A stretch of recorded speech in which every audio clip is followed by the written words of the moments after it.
Okay, gagawa tayo ngayon ng ng custom paper size dito sa AutoCAD na gagamitin natin para doon sa ipa-plot nating drawing.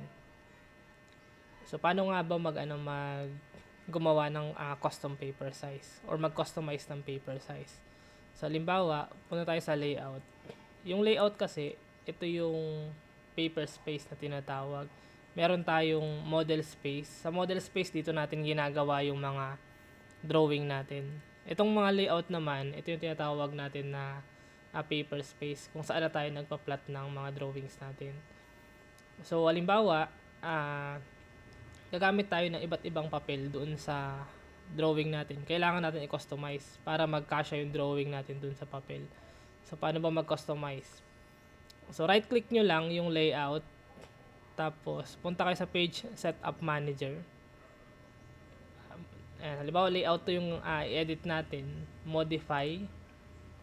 Tapos, yung name, DWG to PDF yung gagamitin natin. Tapos, punta lang kayo dun sa Properties. Tapos, hanapin nyo lang yung Custom Paper Size. So, halimbawa, wala pa kayong naku-customize na paper size. Mag-add tayo. Ayan, add lang. Click muna yung Custom Paper Size. Tapos, click yung Add. Ayan. Tapos, i-click yung Use Existing.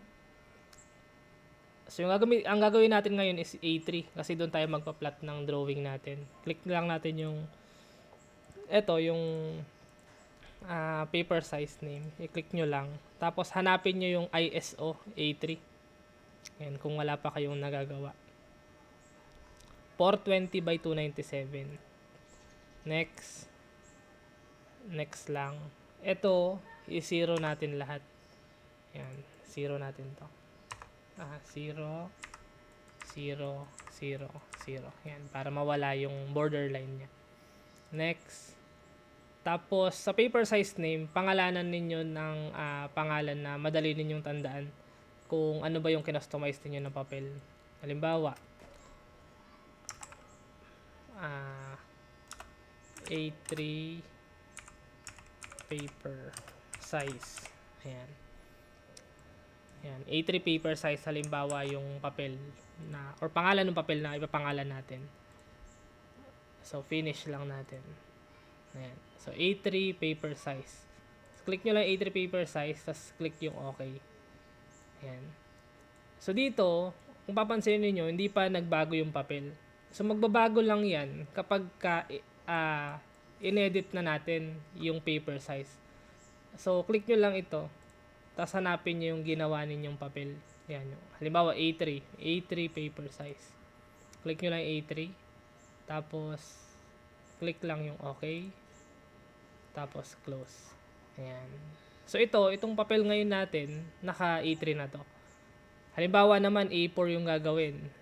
So, ganun lang din ulit. Right-click. Page Setup Manager. Or dito natin gawin. So, mag-add tayo. Right-click. Ayan. Right-click lang natin. Page Setup Manager. Modify. So, DWG to PDF. Properties. Custom Paper Size. Tapos, mag-add tayo. Use Existing. Yan. Tapos, hanapin lang yung ISO A3. A4. Ayan. Halimbawa, ito yung A4 na gamitin natin. 297 by 210. Click lang natin. Next. Next. Tapos, ito, 0 lang lahat. 0, 0, 0, 0. Next. Tapos, pangalanan nyo lang na madali ninyong tandaan. Halimbawa, A4 size paper. Next. Finish. Tapos, click yung A4. Tapos, okay. Yan. So, hindi pa ito magbabago. So, unless i-click nyo yung paper size, tapos hanapin nyo yung papel na kinustomize niyo. Halimbawa, ito yan. A4 size paper. Ayan. Click nyo lang. Naka A4 na yan. Okay. Ayan.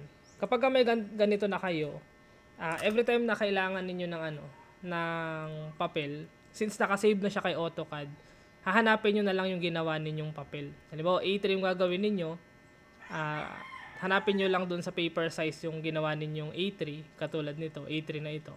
Halimbawa naman, ito, nasa A4 tayo ngayon. Gagawin natin siyang A3. Yan, page setup manager, modify. Since meron na tayong nagawang A3, ang gagawin lang natin, ito, hahanapin nyo lang yung A3. Click lang yung A3, tapos, okay, close. Ayan, diba? Kung papansin niyo nagbago yung yung paper size natin. Kasi meron na tayong nagawa na A3 paper. Okay?